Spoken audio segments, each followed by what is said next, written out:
Hello बच्चों, चलिए प्रश्न को पढ़ते हैं। धूमकेतु सूर्य के चारों ओर बहुत ही दीर्घवृत्तीय कक्षाओं में घूमते हैं। साधारणतः धूमकेतु पर सूर्य का गुरुत्वीय बल धूमकेतु के लंबवत नहीं होता है। फिर भी धूमकेतु की संपूर्ण कक्षा में गुरुत्वीय बल द्वारा किया गया कार्य क्या होता है? शून्य होता है। हमें बताना है क्यों। तो इस प्रश्न को समझने के लिए सबसे पहले हम प्रश्न की मुख्य अवधारणा को समझेंगे। तो यहाँ पे लिखते हैं मुख्य अवधारणा। तो सबसे पहले हम क्या देखते हैं? सबसे पहले हम देखेंगे कि अगर वृत्तीय पथ में घूमती हुई वस्तु पर अगर हम कार्य देखें तो क्या होगा। हम लिखते हैं वृत्तीय पथ में घूमते हुए वृत्तीय पथ में घूमते हुए वस्तु पर या वस्तु द्वारा किया गया कार्य, वस्तु द्वारा किया गया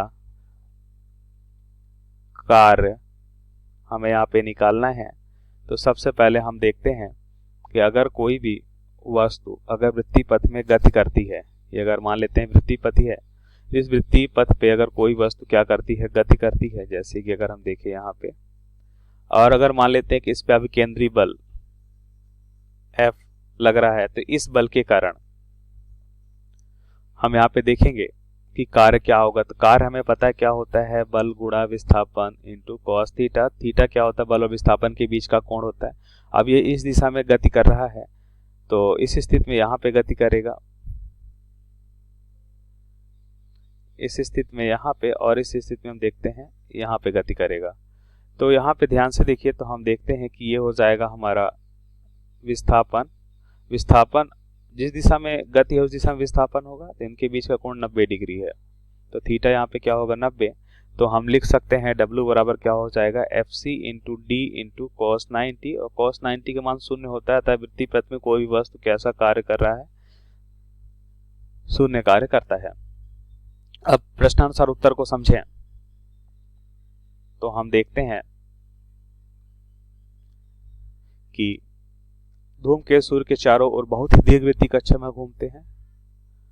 अब यहाँ पे ये भी हमें दे रखा है कि सूर्य का गुरुत्वीय बल धूमकेतु के लंबवत नहीं होता है। तो यहाँ पे अगर देखें तो ये सूर्य है, ये बहुत बड़े वृत्तीय पथ, यहाँ बहुत बड़े पथ में क्या करता है? चारों ओर चक्कर लगाता है। तो मान लेते हैं दीर्घवृत्तीय कक्षा है। इस दीर्घवृत्तीय कक्षा में धूमकेतु क्या करता है? घूम रहा होता है। दीर्घ वृत्तीय कक्षा में क्या कर रहा है? धूमकेतु घूम रहा है। अब क्या होता है? मान लेते हैं कि जो सन है क्या कर रहा है? गुरुत्वाकर्षण के कारण इस तरह से कुछ क्या लगाता है? बल लगाएगा। और इस स्थिति में हम देखते हैं कि इसकी जो दिशा होगी वो यह हो जाएगी। तो यहाँ पे कितना कोण बनाता है? 90 डिग्री।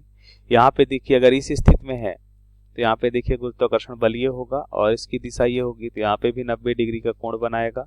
ये विस्थापन हो गया, ये गुरुत्वाकर्षण बल हो गया F इंटू जी। अगर इस स्थिति में है तो इस स्थिति में देखिए कुछ इस तरह से गुरुत्वाकर्षण बल लगेगा और विस्थापन इस दिशा में होगा। अगर इस स्थिति में है तो गुरुत्वाकर्षण बल की दिशा ये हो जाएगी F इंटू जी, और ये हो जाएगा विस्थापन की दिशा। तो हमने देखा कि सभी जगह पे कितना कोण बना रहा है? 90 डिग्री। और हमें कार्य पता क्या होता है? बल गुणा विस्थापन इंटू कॉस थीटा। अब थीटा कितना आ रहा है? 90 डिग्री। तो यहाँ पे हम लिख सकते हैं कि कार्य हमें क्या मिलेगा? F इंटू जी या FG, मतलब यहाँ पे गुरुत्वाकर्षण बल इंटू डी इंटू कॉस 90, और कॉस 90 हमें पता है क्या होता है? शून्य। तो हम देख रहे हैं कि हमें कार्य क्या मिलता है? यहाँ पे शून्य मिल रहा है। एक महत्वपूर्ण और निष्कर्ष यहाँ से हम समझ सकते हैं कि संरक्षी बल द्वारा बंद पथ में किया गया कार्य हमेशा क्या होता है? शून्य होता है। तो यहाँ पे हम लिखेंगे संरक्षी बल द्वारा बंद पथ में किया गया कार्य, बंद पथ में किया गया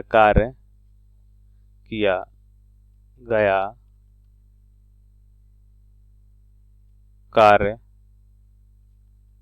हमेशा